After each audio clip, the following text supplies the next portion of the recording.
लेकिन खुद कांग्रेस की गोदी में बैठे होने के बावजूद भी अपने आप को निष्पक्ष पत्रकार बताता है। राहुल गांधी ने कहा यही हालत देश के प्रधानमंत्री। भारतीय जनता पार्टी से समझना चाहता हूँ कि कितना सहयोग लोगे तुम और कब तक सहयोग लोगे। ये सिर्फ एक ही पार्टी को निशाना बनाता हुआ दिखाई देगा। हम सिर्फ पीओके ही नहीं, भारतीय सेना जब चाहे पूरा पाकिस्तान भारतीयों को तोहफे में दे सकती है, क्योंकि जहर उगलना एक बहुत बड़ा आरोप है और वो भी एक संत पर।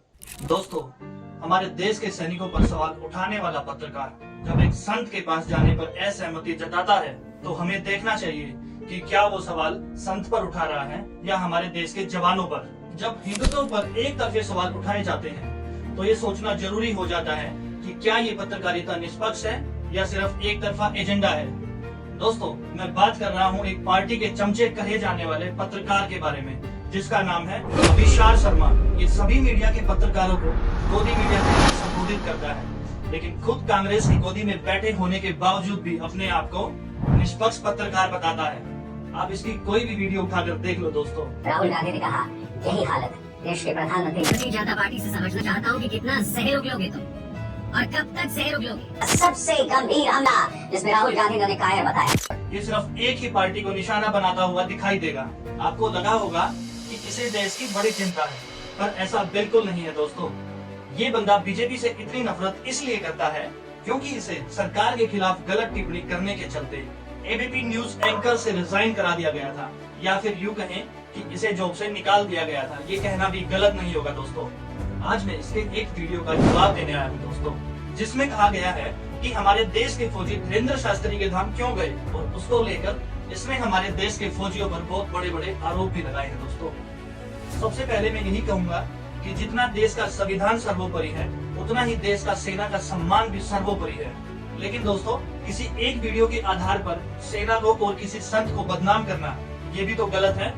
आज हम इस वीडियो को एक एक पॉइंट पर तोड़ेंगे दोस्तों, और भावनाओं से नहीं बल्कि तथ्यों पर बात करेंगे। वीडियो में कहा गया है कि इसको पहले लगा कि वीडियो एआई जनरेटेड है, लेकिन जब वीडियो एक्स पर शेयर हुआ तो इसे वीडियो जेन्युइन लगा। आप जानते हैं, जब ये वीडियो सामने आया था तब मुझे लगा था कि ये AI जनरेटेड है, आर्टिफिशियल इंटेलिजेंस जनरेटेड है। मगर फिर मैंने देखा कि बागेश्वर धाम के ट्विटर हैंडल या सोशल मीडिया हैंडल एक्स पर ये वीडियो दिखाया गया है। एक्स पर शेयर होने का मतलब वीडियो के सत्य का प्रमाण नहीं होता।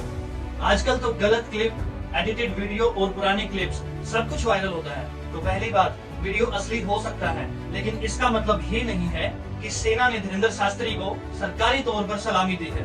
अब सबसे बड़ा सवाल जो इसने पूछा कि फौजी मंच पर क्यों गए, तो सुन भाई, सेना में भी इंसान ही होते हैं। उनके भी धार्मिक विश्वास, व्यक्तिगत श्रद्धा और व्यक्तिगत पसंद हो सकती है।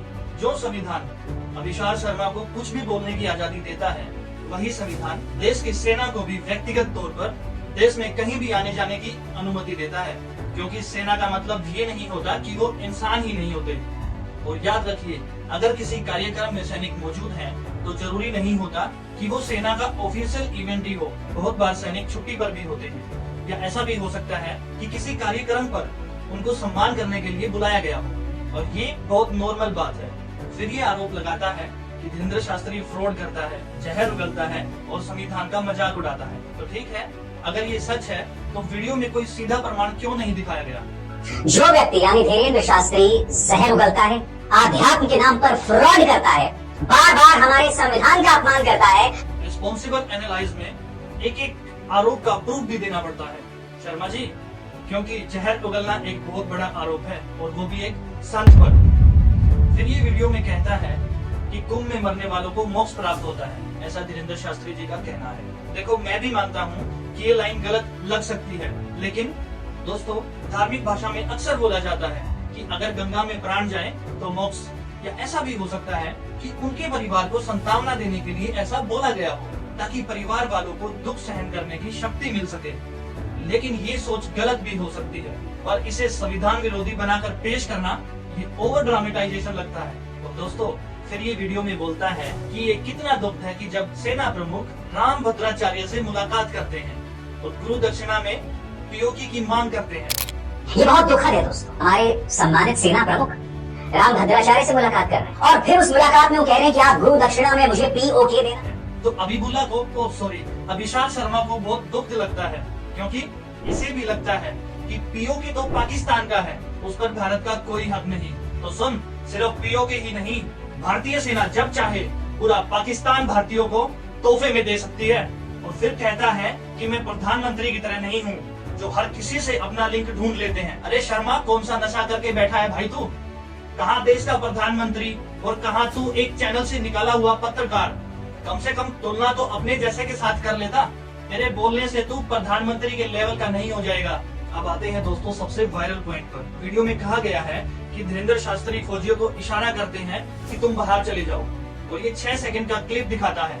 दोस्तों मेरे हिसाब से यहाँ पर 3 पॉसिबिलिटीज हो सकती हैं। पहली, हो सकता है उन्हें सच में वहाँ से हटने के लिए कहा गया हो, लेकिन इसके चांस बहुत कम है, क्योंकि अगर ऐसा होता तो उन्हें मंच पर बुलाया ही ना जाता। दूसरा, वो उन्हें साइड होने का इशारा कर रहे हो, ताकि जो लोग उन्हें देखने और सुनने के लिए आए हैं वो भी अच्छे से देख सके। और तीसरा, हो सकता है वो अपने मंच की व्यवस्था बना रही हो। दोस्तों 6 सेकंड की क्लिप से किसी को सेना का अपमान करने वाला बताना ये गलत है। अगर वो सच में सेना का अपमान कर रहे होते तो वहाँ खड़े सभी सैनिक उसी वक्त रिएक्ट करते, क्योंकि अब सेना पहले की तरह किसी के दबाव में काम नहीं करती। अब सरकार की तरफ से उनको फ्री हैंड है। दोस्तों मैं सेना का बहुत सम्मान करता हूँ, और मैं भी मानता हूँ कि अगर कोई धार्मिक व्यक्ति गलत बयान देता है तो उसकी आलोचना होनी चाहिए, लेकिन 6 सेकंड की क्लिप से सभी फौजियों पर सवाल उठाना और एक तरफा नैरेटिव चलाना, ये मेरी नजर में सही नहीं है। अगर किसी फौजी ने नियम तोड़ा है तो सेना के पास सिस्टम है, और अगर किसी बाबा ने नियम तोड़ा है तो कोर्ट है। पर तुझे तो यूट्यूब पर गलत नैरेटिव फैलाना है, भावनात्मक वीडियो बनाकर और व्यूज लेकर पैसे कमाने हैं, फिर चाहे कोई बदनाम हो या सेना के प्रति शक पैदा हो। तो दोस्तों अगर आपको मेरा ये जवाब अच्छा लगा तो वीडियो को शेयर करके सही जगह पहुंचा देना, और मुझे कमेंट में जरूर बताना कि आपका क्या सोचना है। और हाँ, देश का और सेना का सम्मान सबसे ऊपर। जय हिंद।